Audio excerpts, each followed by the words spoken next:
नमस्कार, मैं हूं सुनील बॉबी और आप इस समय देख रहे हैं अपना खास कार्यक्रम बिहार समाचार, जहां बातें करते हैं बिहार की, खबरें होती है बिहार की खबरों के साथ साथ देश दुनिया में क्या कुछ चल रहा है तमाम खबरों से आपको कराते हैं हम अपडेट।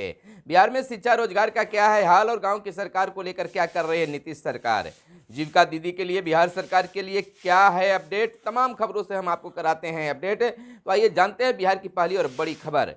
आप जैसा जानते हैं गणतंत्र दिवस बीत चुका है और बिहार में कई झांकियां भी निकाली गई, जिसमें पंचायती राज विभाग की झांकी को प्रथम और कृषि को दूसरा पुरस्कार मिला।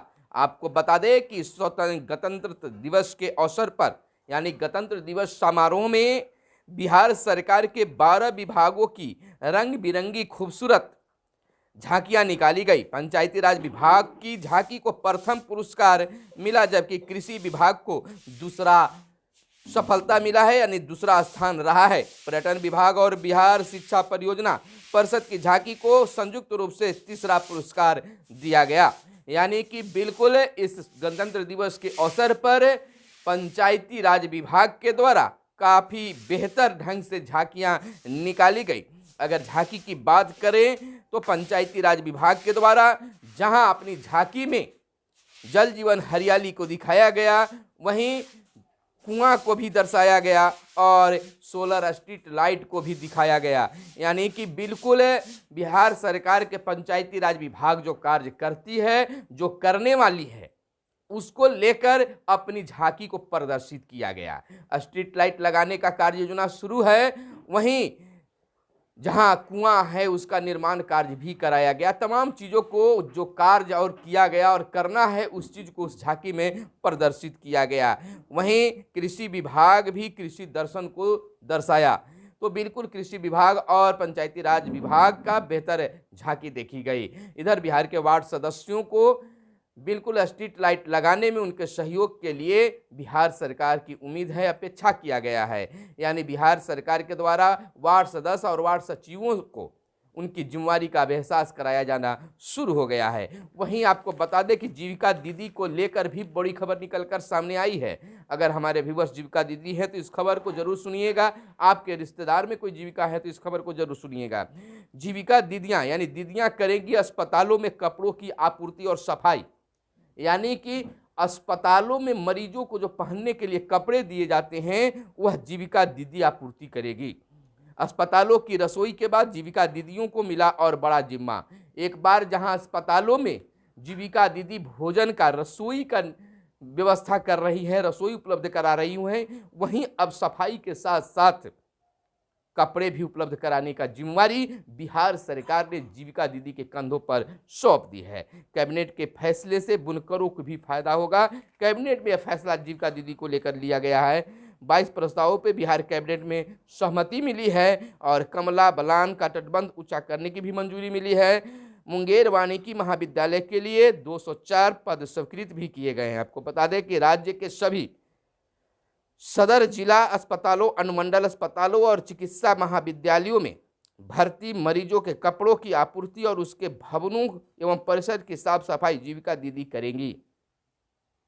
इसके साथ ही जिला अस्पताल व अनुमंडल अस्पतालों में कपड़ों की धुलाई की व्यवस्था भी जीविका दीदी के हाथों में होगी। बिहार के मुख्यमंत्री नीतीश कुमार की अध्यक्षता में बीते दिन हुई राज्य कैबिनेट की बैठक में यह फैसला लिया गया है। और आपको बता दें कि इस कैबिनेट की बैठक में 22 प्रस्तावों पर कैबिनेट की सहमति दी गई है। इधर अब हम आपको बता दें कि बिहार में एक बार फिर से उपेंद्र कुशवाहा को लेकर राजनीतिक तेज हो गई है। बयानों का दौर जारी है।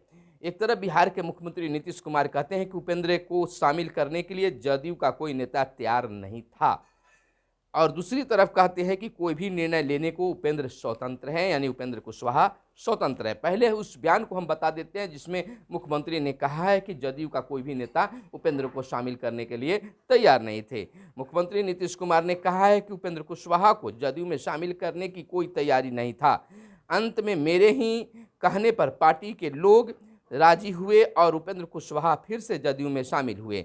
इसे तो इनका सम्मान करते हैं, हमारा तो उनसे प्रेम का भाव है, लेकिन कुछ दिनों से उनका व्यवहार सभी लोग देख रहे हैं। मुख्यमंत्री बीते दिन तारामंडल के आधुनिकीकरण कार्य का जायजा लेने के बाद पत्रकारों से बात कर रहे थे। वहीं दूसरी ओर उन्होंने कहा है कि गणतंत्र दिवस के दिन 26 जनवरी को गांधी मैदान में पत्रकारों से मुख्यमंत्री ने कहा कि किसी निर्णय के लिए उपेंद्र कुशवाहा स्वतंत्र है। यानी मुख्यमंत्री ने कहा कि उनको हमसे प्रेम का संबंध है और अब जो है पार्टी के लोग उनके व्यवहारों को देख रहे हैं, आश्चर्यचकित भी हैं। यानी कि और उन्होंने कहा कि उपेंद्र कुशवाहा कोई भी निर्णय लेने के लिए तैयार हैं, माने स्वतंत्र हैं। वो उपेंद्र कुशवाहा स्वतंत्र हैं। कुशवाहा जदयू में रहें तो बहुत अच्छा, नहीं रहे कहीं और जाएं तो उनकी अपनी इच्छा है। कुशवाहा के मन में क्या है वे ही जाने। इसके साथ हमारे साथ आए थे तो हमने स्वागत किया। कुशवाहा से पूछिए 3 बार जाकर लौटे हैं, इतनी इज्जत दी, फिर यह क्या है। यानी 3 बार जाकर लौटे और फिर यह कुछ कर रहे हैं तो इसका मतलब क्या हो सकता है। उपेंद्र कुशवाहा द्वारा ट्वीट कर अपनी हिस्सेदारी मांगने पर नीतीश कुमार ने कहा कि इन सब चीज़ों का कोई मतलब नहीं है। जो पार्टी में रहते हैं वे ट्वीट करके बोलते हैं क्या। 3 बार जाने के बाद पार्टी में लौट कर आए हैं। जो बात करनी है मिलकर करनी चाहिए। मीडिया के सामने आकर बोलने का क्या मतलब है।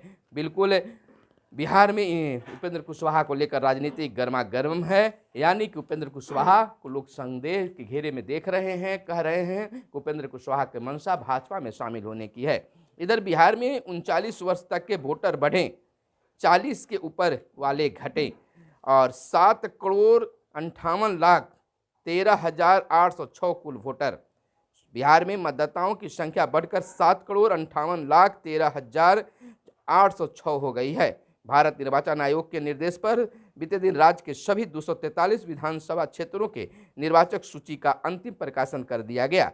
इसके तहत प्रदेश में 5,85,116 नए मतदाता जुड़े हैं। निर्वाचन विभाग ने इसकी जानकारी साझा की है और 30 और 31 को प्रस्तावित बैंक हड़ताल स्थगित कर दिया गया है। और इधर हम आपको बता दें, भ्रष्टाचार के खिलाफ राज्य सरकार सख्त, बुनियादी स्वास्थ्य सेवाओं में व्यापक सुधार हुआ है। कोरोना में सरकार लोगों के साथ खड़ी है। आपको बता दें, राज्यपाल फागू चौहान ने कहा है कि भ्रष्टाचार के खिलाफ राज्य सरकार सख्त है, भ्रष्टाचारियों पर हर हाल में अंकुश लगेगा। राज्य में बुनियादी व्यवस्था सेवाओं में व्यापक सुधार हुआ है। राज्य के सभी सरकारी अस्पतालों में आवश्यक दवाई, उपकरण व जांच की सुविधा उपलब्ध है। यह बातें जो हैं गांधी मैदान में बिहार के राज्यपाल बोल रहे थे। गणतंत्र दिवस के अवसर पर संबोधित कर रहे उन्होंने कहा कि कोरोना काल में संकट की घड़ी में राज्य सरकार लोगों के साथ खड़ी दिखी और हर संभव सहायता पहुंचाई है। आज सुबह में कोरोना का एक भी सक्रिय केस नहीं है। और इधर बिहार के 15 लाख किसान भाइयों के लिए बड़ी खबर है कि बिहार के 15 लाख किसानों ने नहीं दिए आधार व जमीन के कागजात। अटक सकती है प्रधानमंत्री किसान सम्मान योजना की अगली किस्त।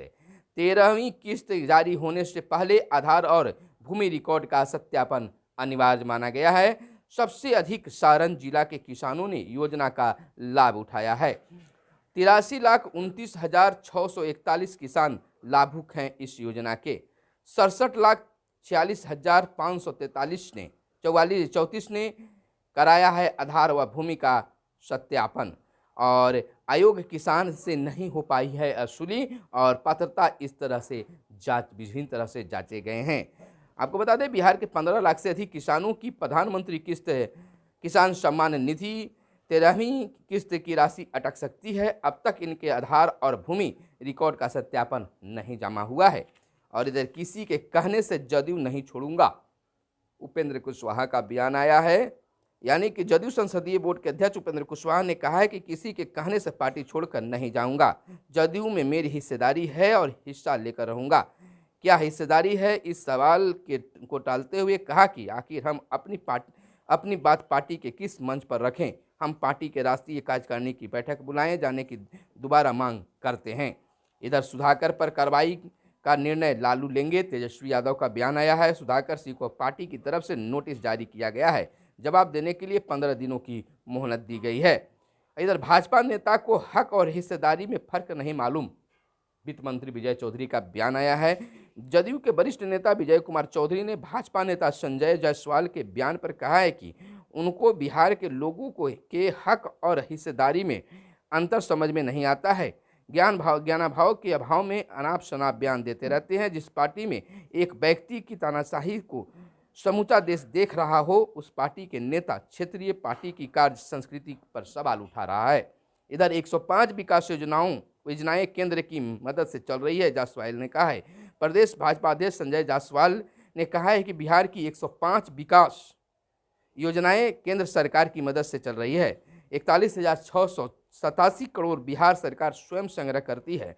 केंद्र से राजस्व एवं जीएसटी के कारण 91,181 करोड़ रुपए मिलते हैं और आरोप लगाया कि बिहार में विकास की योजनाओं को लटकाने, भटकाने और अटकाने का काम फिलहाल चल रहा है। और इधर खड़गे का बड़ा बयान आया है कि कांग्रेस को बिहार से काफ़ी उम्मीदें हैं। इधर आम में मंजर आने लगे, इस बार ज़्यादा होगा उत्पादन, आशा की जा रही है। 10 दिन देर से आया लीची के मंजर, घटेगा पैदावार। और चांदी के आयात ने रिकॉर्ड तोड़े। वहीं कई और खबरें हम आपको बता दें कि तेजस्वी और ललन 17 को तेलंगाना जाएंगे और प्रखंड स्तर पर मनेगी जगदेव बाबू की जयंती। और केंद्रीय योजनाओं में अड़ंगा लगा रही है बिहार सरकार, यह आरोप भाजपा के द्वारा लगाया गया है।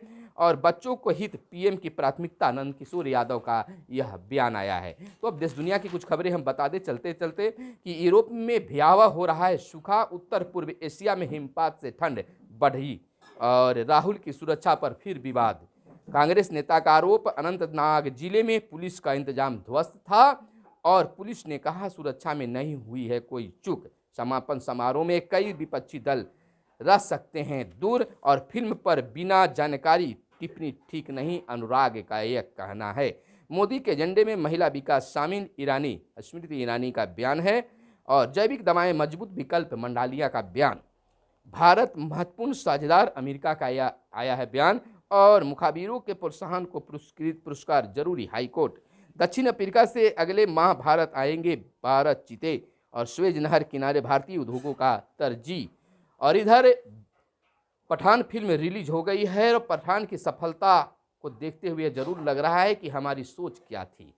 यानी कि अगर लोग विरोध कर रहे थे तो पठान फिल्म रिकॉर्ड क्यों तोड़ रही थी? यह सवाल मैं आपके लिए छोड़ रहा हूं कि आखिर पठान फिल्म इतना सफल और रिकॉर्ड तोड़ा है तो आखिर विरोध कैसा? यह सवाल हम पर, आप पर, सब पर जाहिर होता है। यानी कि हम धर्मनिरपेक्ष हैं। आपका क्या मानना है कमेंट करके जरूर बताएंगे। तो फिर मिलते हैं अगले वीडियो में, तब तक के लिए चाहिए इजाज़त। कैमरे के पीछे मिस्टर साहिल, धन्यवाद, जय हिंद।